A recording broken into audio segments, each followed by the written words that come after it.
자, 시작하겠습니다. 4.3의 용액의 조성에 대해서 이야기를 좀 하겠습니다. 용액의 조성에서 제일 먼저 나오는 내용이 바로 몰농도입니다.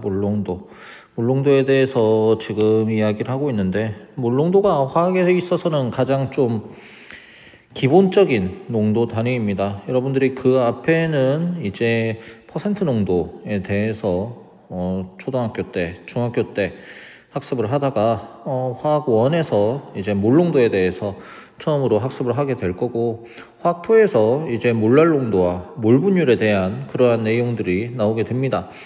그러한 용액과 관련된 농도와 분율 그런 개념에 대해서 간략하게 한번 보시면은, 퍼센트 농도는 이미 여러분들이 잘 알고 있을 겁니다.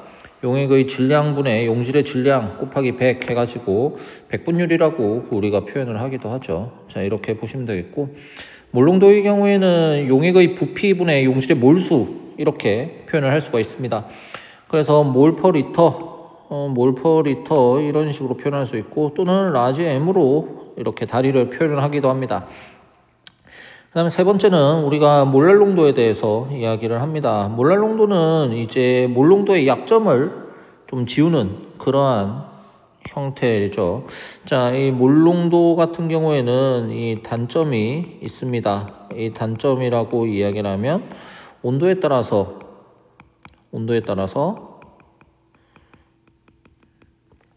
이제 용액의 부피가 달라질 수 있다. 자, 온도에 따라서 용액의 부피가 다르면은 결국 온도에 따라 무엇이 달라지게 되겠다? 온도에 따라 몰농도가 달라지게 됩니다. 몰농도가 달라진다. 이것에 대한 약점을 지우기 위해서 우리가 몰랄 농도라는 것이 도입이 되는 것이죠. 몰랄 농도라는 것은 용매의 질량 킬로그램 분의 용질의 몰수 이렇게 표현을 하고, 여기에서 단위는 스몰 m을 표현을 합니다. 그 다음에 몰 분율이라는 것은 몰의 비율을 의미합니다. 전체의 몰수분의 특정 성분의 몰수, 이거에 대해서 이야기하는 게 몰 분율이고요. 자, 이렇게 이야기를 하고, 자, 여기에선 제일 처음에 나오는 것이 몰 농도에 대해서 이야기를 합니다. 아까 전에 이야기했던 것처럼 몰 퍼 리터 이런 식으로 표현이 되는 것이죠. 자, 그렇게 해가지고 가장 아랫줄에 보시면은 용액 1리터에 용질 1몰이 들어있으면 용액은 1.0몰이다. 이런 식으로 표현이 되어 있죠. 자, 이 내용이 149페이지에 나오고요. 그 뒤에 이제 예제 4.1, 4.2, 4.3, 그 다음에 4.4, 4.5, 4.6 계속 예제만 이어지고 있습니다. 간략하게 한번 보면은, 자, 아까 전에 우리가 몰농도라는 것이 다시 한번 말씀을 드리면은, 몰농도는 용질의 몰수를 무엇으로 나눈 것? 용액의 부피로 나눈 것이다. 이렇게 이야기를 할 수 있죠. 맞죠? 자, 그러면은 우리가 지금 첫 번째 문제에서 11.5g의 고체 수산화소듐, 수산화나트륨으로 이것을 이제 물에 녹여 1.5리터의 용액을 만들었을 때 몰농도를 계산하라. 이렇게 표현을 하는데, 자, 그러면 이것을 무엇으로 전환을 해줘야 되겠다? 몰수로 전환을 해야 되겠죠.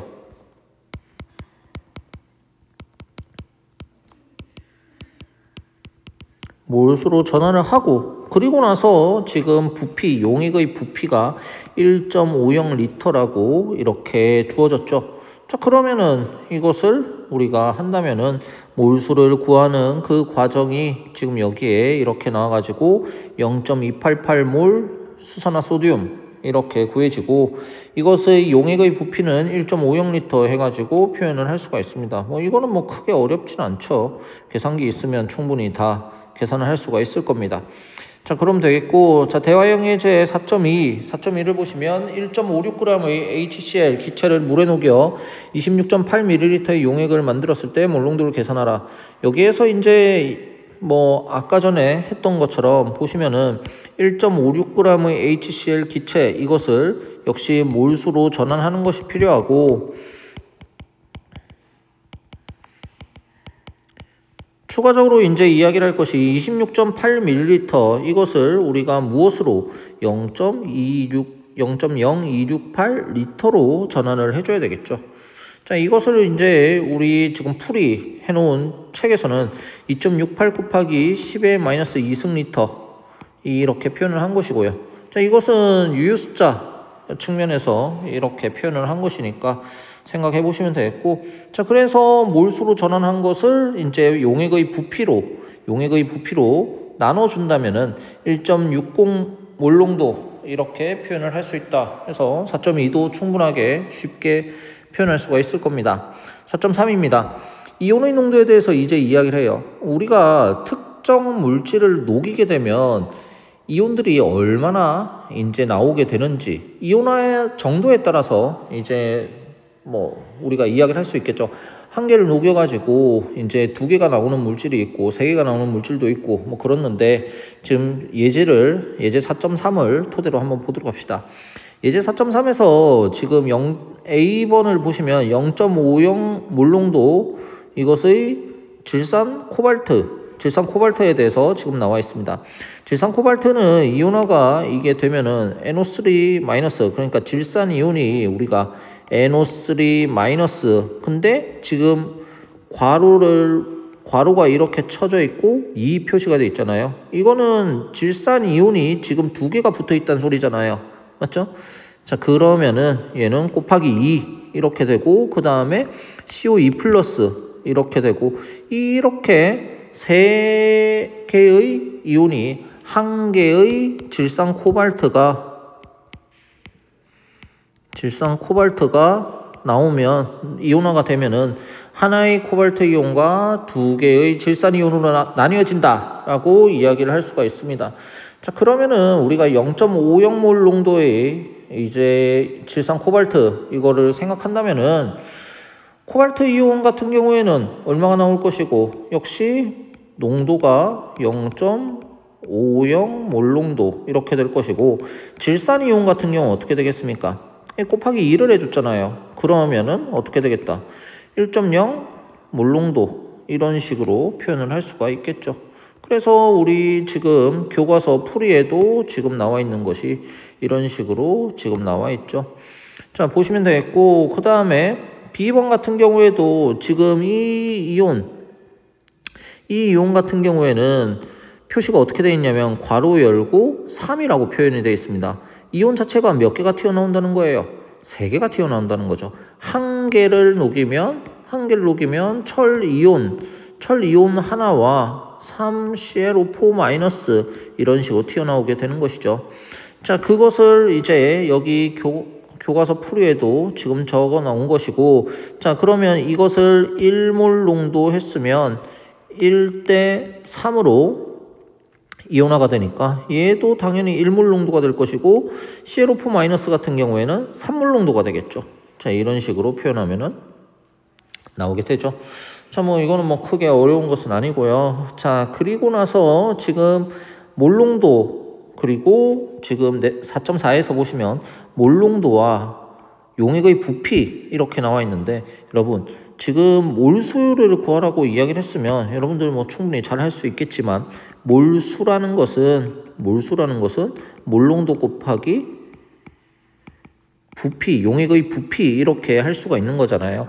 자, 그러면 여기에 주어진 이 문제에 대해서 보시면은 1.0 곱하기 10의 마이너스 3승 몰농도 곱하기 1.75리터 이렇게 한다면은 이거에 대한 것은 무엇을 의미한다? ZnCl2가 몇 몰이 될 것이다. 이렇게 표현할 수가 있죠. 근데 그 안에서 지금 문제에서 요구한 것은 염화이온, Cl-이온에 대해서 지금 이야기를 하였습니다. 그럼 Cl-이온에 대해서 우리가 표현을 한다면 어떻게 표현할 수 있습니까? 하나의 ZnCl2가 녹게 되면 2개의 Cl-가 튀어나오는 것이기 때문에 이 ZnCl2 몰수에다가 곱하기 2를 한다면은 우리가 Cl-의 몰수를 구할 수가 있겠죠. 맞죠? 자, 그 과정이 지금 여기에 이렇게 나와 있습니다. 풀이를 보시면은 충분하게 이해를 할 것인데 혹시 모르는 사람을 위해서 하나만 적어본다면은 한 개의 ZnCl2를 녹이게 되면은 ZnE 플러스가 한 개, 그 다음 Cl-가 두 개, 이렇게 이온화가 된다. 이거에 대해서는 알 수가 있죠. 그러니까 이거를 생각한다면 여기에서 왜 곱하기 2를 해줘야 되는지 알 수가 있을 겁니다. 이것을 이제 보다 더 좀 깔끔하게 화학 반응식처럼 적어본다면 ZnCl2가 ZnE 플러스 더하기 2Cl 마이너스 이런 식으로 우리가 쓸 수가 있겠죠. 자, 이렇게 보시면 되겠고, 자, 4.5 같은 경우에 뭐 혈청에 0.135 농도의 NaCl이 녹아있다. 1.0mg의 NaCl을 포함하는 혈액의 부피는 얼마냐? 자, 이렇게 얘기하는데, 자, 그러면 일단은 해야 될 일이 1mg의 NaCl 이렇게 표현을 했잖아요. 그러면 이것을 무엇으로 고쳐줘야 되겠다? 몰수로 우리는 전환이 필요합니다. 자, 그러면은 1.0mg이라고 표현을 하면은 이거는 얼마인데요? 1mg 하면은 우리가 1000분의 1g이죠. 맞죠? 우리가 밀리라는 단위가 뭡니까? 10의 -3승을 뜻하는 거잖아요. 맞죠? 그럼 이것은 우리가 일단은 10의 -3승 g이다. 이렇게 표현을 할 수가 있고, 자, 이것을 우리가 무엇으로 NaCl의 화학식 양으로 나눠주면 몰수가 나오게 될 겁니다. 자, 그러면은 이것이 1.7 곱하기 10의 -5승몰 이렇게 해가지고 나오게 되는 것이고, 자, 이것을 활용해가지고 이제 이것을 예를 들어서 1.7 곱하기 10의 -5승몰 여기에 부피는 모르고 그런데 이렇게 된 것이 얼마냐? 0.135 농도래요. 자, 그러면 이거는 어떻게 하면 되겠습니까? 이 V와 0.14에 대해서 자리바꿈을 해가지고 풀어주면은 되겠죠. 그러면 V가 얼마가 나오냐? V가 1.2 곱하기 10의 -4승 리터 이런 식으로 답이 나온다. 이게 뭐 크게 어렵진 않죠. 화학원에서도 충분하게 다 이야기를 할 수 있는 내용들입니다. 자, 이렇게 이야기를 하고, 그 다음에 예제 4.6에서는 표준용액에 대해서 이야기를 합니다. 스탠다드 솔루션 이렇게 표현을 하는데, 자, 153페이지에 보시면은 표준용액에 대해서 정의가 간략하게 나와 있습니다. 표준용액이라고 얘기를 하면은 농도를 정확히 알고 있는 용액이다. 이렇게 표현을 하고, 자, 이 표준용액은 일반적으로 우리가 표준화 과정이 필요합니다. 표준화 과정이 필요하고, 자, 이것은 이제 뭐 표준 물질을 활용해 가지고 표준 물질을 활용한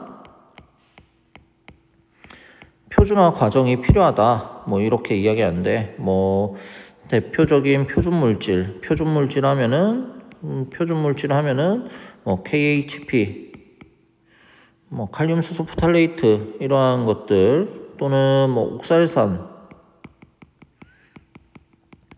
그다음 염화나트륨,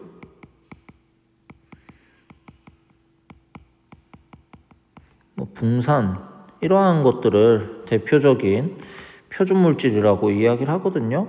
자, 이렇게 이야기를 하는데, 뭐 표준화에 대한 것은 추후에 또 뭐 표현을 한번 해보고, 자, 지금 대화용예제 4.6에서 이야기를 하는 농도를 알고 있는 용액, 이것에 대해서 한번 보시면은, 자, 0.2몰 농도의 다이크로뮴산 포타슘 수용액, 자, 이것에 대해서 지금 뭐 이야기를 하는데 1리터가 필요했다 이렇게 표현을 하고, 그 다음 이 용액을 만드는 데 필요한 다이크로뮴산 포타슘의 양은 얼마인가, 이거에 대해서도 지금 이야기가 나옵니다.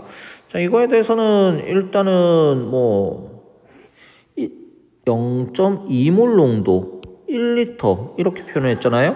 그러면은 1리터 속에 0.2몰만큼의 다이크로뮴산 포타슘 이것이 들어있다라고 이야기를 할 수 있습니다. 자, 그러면은 결국은 0.2몰의 다이크로뮴산 포타슘 이것이 몇 그램인가? 이렇게 한다면은 이것을 그램으로 전환을 하기 위해선 어떻게 해주면 되겠습니까? 곱하기 다이크로뮴산 포타슘의 화학식 양을 곱해주면 되겠죠? 그러면 답이 나오게 될 겁니다. 여기에선 294.20 이것을 곱해줘가지고 58.8 이렇게 표현을 하고요. 자, 지금 그림 4.10을 보시면 표준용액을 만드는 과정에 대해서 이야기를 합니다. 표준용액이라는 것은 농도를 정확히 알고 있는 용액이라고 얘기를 했는데 이것은 보통 부피 플라스크를 활용하죠. 이렇게 생긴 것이 부피 플라스크죠.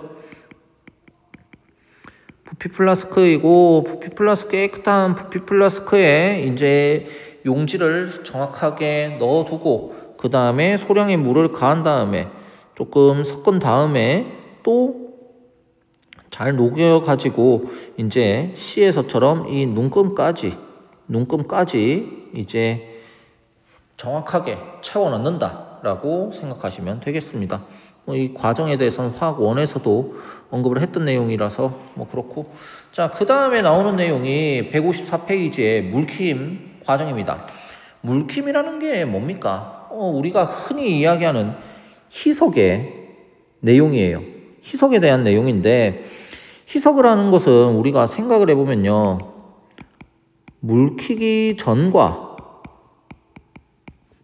그 다음에 물킨 후가 어떻습니까? 용질의 몰수는 어때요? 일정합니다. 물킨다는 것은 무엇을 의미합니까? 용매만 더 넣어가지고 농도를 희석시키는 것을 의미하는 거거든요. 그러면은 안에 용질은 어떻게 되는 겁니까? 당연히 그대로 있는 것이죠. 그렇기 때문에 물킴에서 우리가 꼭 생각을 해야 되는 것은 용질의 몰수는 어떻다? 일정하다라는 거. 이게 가장 핵심입니다. 이것 때문에, 이 사실 때문에 무엇이 나오게 되냐면은 이제 식이 하나 나오게 되는 것이죠. 여기 네모칸에 표현이 되어 있는 것이 물킴 후의 용질의 몰수와 물킴 전의 용질의 몰수가 똑같다. 자, 이렇게 이야기를 하는데 용질의 몰수, 우리가 몰농도와 용질의 몰수 이런 거에 대해서 생각해 보면 다시 몰농도에 대해서 한번 식을 다시 써보면 몰농도는 용액의 부피분의 용질의 몰수라 했거든요. 그러면 우리가 물킴 후의 용질의 몰수 이렇게 하면은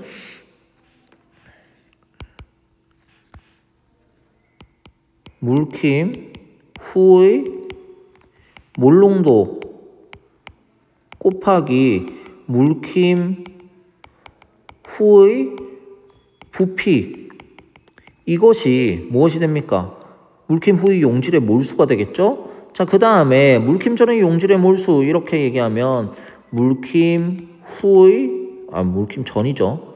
물킴 전의 몰농도 곱하기 물킴 전의 부피 이렇게 하면은 이때 역시 물킴 전의 용질의 몰수가 나올 거예요. 이것이 어떻게 되는 것이다. 두 개가 똑같다라는 것이 핵심이 되겠죠. 아까 전에 물키기 전이나 물킨 후나 용질의 몰수는 항상 일정하다라고 얘기를 했잖아요. 그렇기 때문에 이 식이 두 개가 동일하다라고 이야기를 할 수가 있고요. 자, 그리고 우리는 그걸 이제 수식적으로 표현을 해본다면 이거를 이런 식으로 표현을 할 수가 있죠. 라지 M 곱하기 V는 라지 M 프라임 곱하기 V 프라임 이런 식으로 표현을 할 수 있습니다. 여기에서 이 왼쪽 부분은 물키기 식을 똑같이 쓴다면 물킨 후의 정보를 의미하는 것이고 여기에는 물키기 전에 대해서 이야기를 한 것이다 라고 이야기를 해보면 되겠죠. 자, 그리고 나서 이제 가령 17.4몰 농도의 아스트산 저장용액으로부터 1몰 농도의 아스트산 500ml를 얻는 것을 생각해보자 이런 식으로 이야기를 하는데 자, 결국 이것은 어떻게 해줘야 되느냐. 이 mv 곱하기 m'v' 이것에 대해서 식을 쓴다면은 17.4몰 농도에 대한 부피가 몇 ml가 필요할 것인데 우리가 물 키고 나서는 1.00몰 농도가 500ml만큼 이렇게 만들어내는 게 목표다. 이때 필요한 17.4몰 농도의 부피는 과연 얼마인가? 이거에 대해서 지금 구하는 게 핵심이죠. 자, 이거는 뭐 그대로 계산하면 되겠죠. 자, 이렇게 하면은 이게 얼마가 되겠다. 뭐 계산을 하면 우리가 여기를 이것을 V라고 둔다면은 V는 500 나누기 17.4 이런 식으로 표현을 하면 되겠죠. 자, 그러면 이게 얼마가 나오겠다. 28.7ml 이런 식으로 나올 것이다 라고 이야기를 할 수가 있겠죠. 뭐 크게 어렵진 않습니다. 자, 4.11 같은 경우에는 물킴에 이제 쓰는 실험 도구들, 4.12도 물킴에 쓰는 도구들, 물키는 과정, 그런 것에 대해서 지금 그림으로 표현을 해 놓은 것입니다. 아까 전에 그러한 계산 과정을 토대로 해서 피펫, 부피 플라스크 이러한 것들을 활용해서 이제 용액을 물킨다. 그 내용이 나오는 거예요.